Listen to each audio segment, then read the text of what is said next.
So this is a person who has built other businesses successfully over the last 15 years. He's extremely passionate, like most of us, about our country.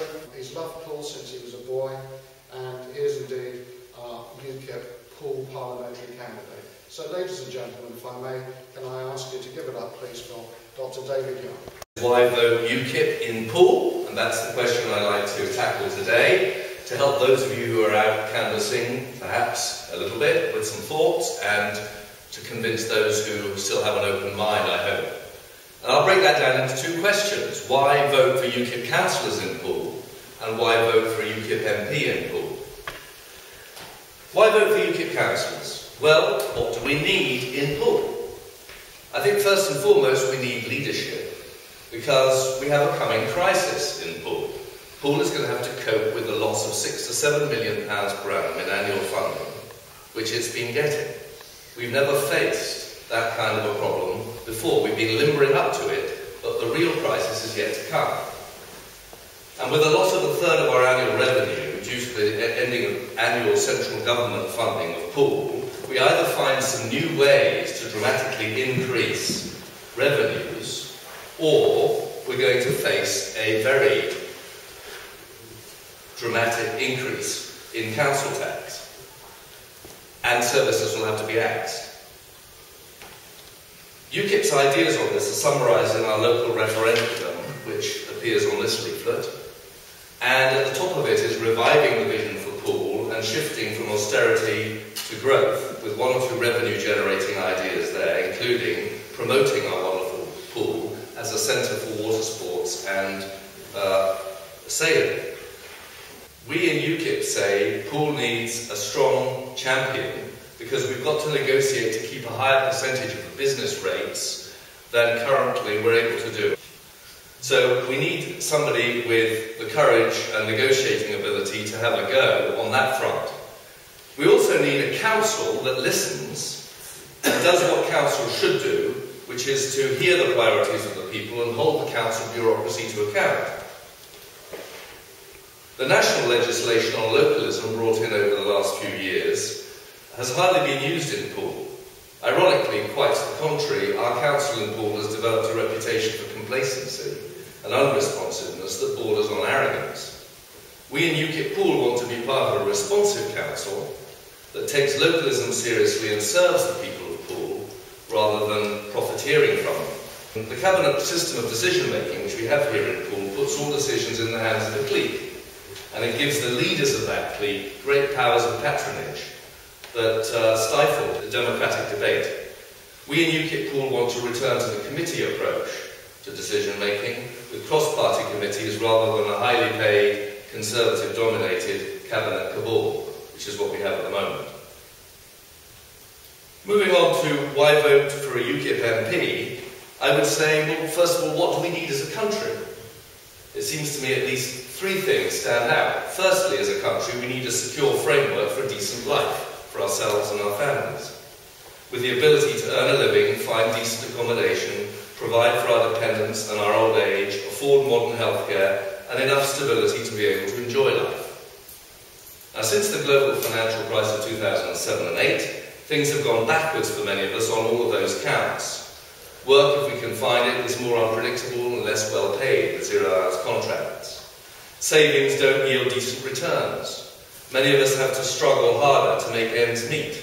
The influx of hundreds of thousands of low-skilled Eastern Europeans every year as the EU has expanded ever eastwards has depressed wages and job opportunities, and now we're talking about including Turkey.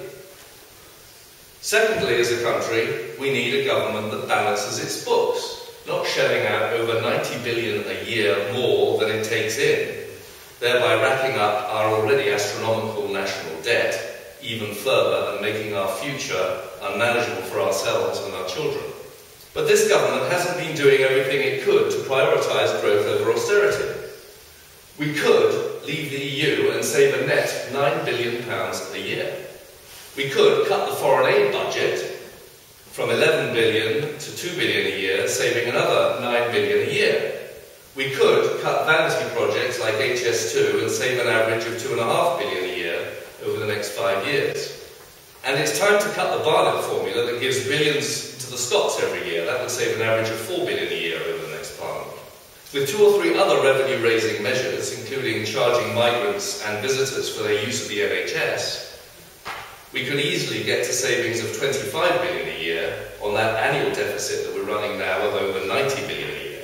To fail to pursue these easy savings is to betray the British people, which is sadly what the establishment has been doing since we were deceived into joining the EU in 1972. Why have the Conservatives not been making these savings? They were acting in their own self-interest when they decided to ring-fence the foreign aid budget as a manifesto commitment at the last election.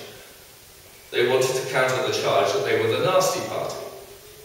Cameron, as he rose to power, you may remember, was always saying to his MPs to stop banging on about Europe, because the EU issue divides the Conservatives, as it actually divides Labour. But the Conservatives kept silent on the drawbacks of mass uncontrolled immigration, until UKIP voiced the problems ordinary people were feeling, especially in the north. And the rise of UKIP is that's forced Tories to change their tune on a number of issues. But they're still driven by self-interest, and they are still actually the nasty party, borrowing billions to spend indiscriminately on rich people in poor countries, while the queues for our soup kitchens and our food banks back home grow and grow. Unfortunately, Cameron is just not a man of principle.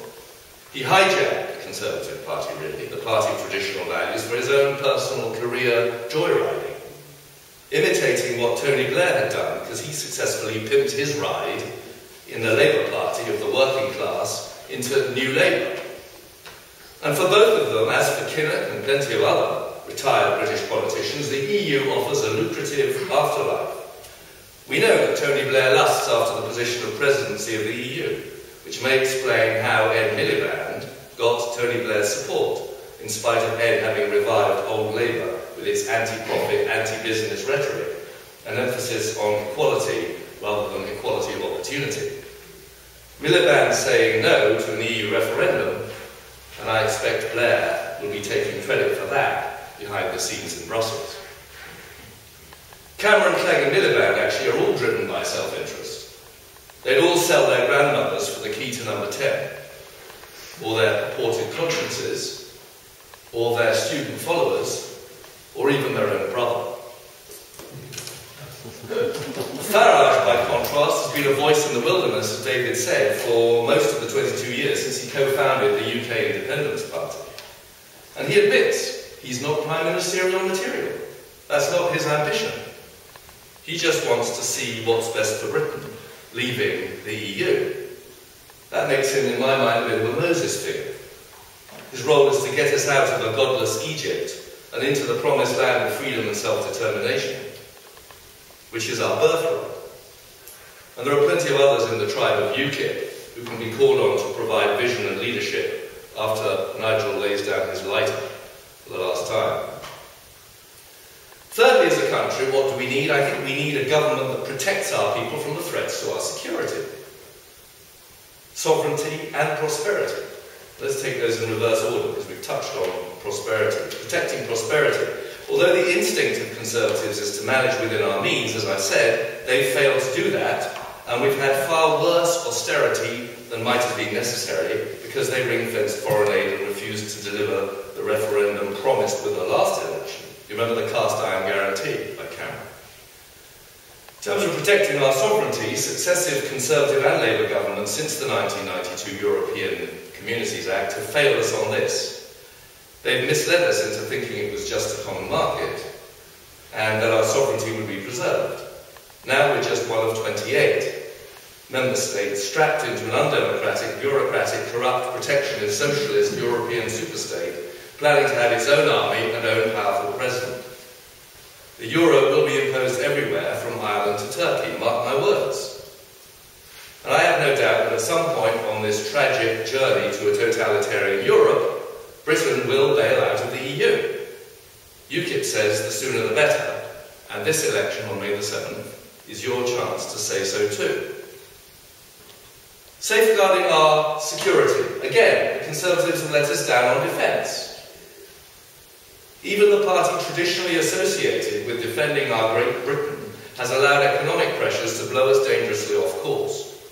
Our defence chiefs, usually the very last to voice dissent, publicly now worry that we've cut our forces too far. With 80,000 in uniform, we're practically a lame duck. Perhaps that shouldn't worry us if peace had broken out worldwide. But our world is now much more dangerous than at any time since the end of the Cold War.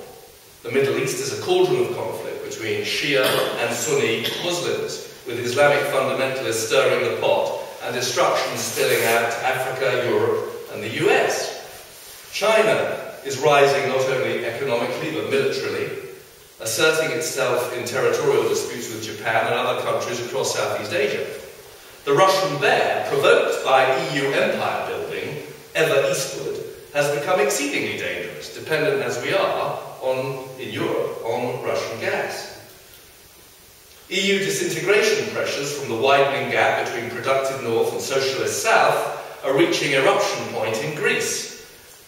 Whether or not desperately indebted EU members eventually quit the Eurozone or the EU, and I think they will, the flight of capital and people from them will come to the UK as long as we remain in the EU, driving up UK house prices even further and adding to unmanageable immigration. And this isn't about race, this is about pace. It's about the pace at which we can absorb newcomers and plan for them in our country. So in terms of national prosperity, responsibility and security, UKIP is your best choice on Thursday, May the 7th. But what's best for you and your family? Sometimes doing what's right for the country and what's right for me and my family diverge. But with UKIP, that's not the case, because UKIP cares about the whole country, across the class spectrum, across the racial spectrum, across the gender spectrum, across the spectrum of spectra. We care about the United Kingdom and all of our people, wherever they've come from. And our manifesto evidences this. This is a great document, and it's available on the UKIP website, and it's well worth a read.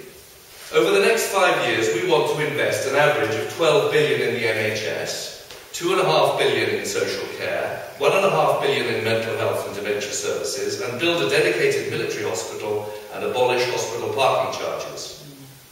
We'll end income tax on the minimum wage. We'll cut income tax for middle earners and abolish the bedroom tax and pay carers an extra £572 a year. We'll waive tuition fees for students of science, technology, engineering, maths and medicine. And we'll do all that while increasing our defence spending to 2% of GDP in line with our NATO obligations. Our proposals are fully costed and fully funded in a fiscal plan that explains where the money is coming from over time, I've summarised it in my remarks, and how it would be spent in productive ways, with still a net positive financial benefit. I've never seen this before from any party, and I'm deeply proud of it. It's simple, it's beautiful, and it's brilliant. So UKIP offers what's best for the country, and it offers what's best for you and me and our families. Unfortunately, these things are aligned with UKIP, so it's a no-brainer. Furthermore, in Poole, where there's no chance of Labour or a Lib Dem MP getting in at all, the only way to oust the complacent Conservatives and to give Robert Sims a break from us, and us from him, is to vote UKIP on May the 7th. Over the last 16 months, I've been working with the finest group of dedicated, decent volunteers I've ever met. And it's been a pleasure, and it's been a privilege, and it's been an honour. And what we've been trying to do is to give the people of Poole a real choice, a good choice, and a very significant choice at this momentous election in May. We recognise that you can lead a horse to water, but you can't make it drink. We've done our best over the last year to offer the people of Poole a path to survival and revival, both as a town and as a nation. And now, ladies and gentlemen, in the wonderful and very great tradition of Great Britain, it literally is over to you.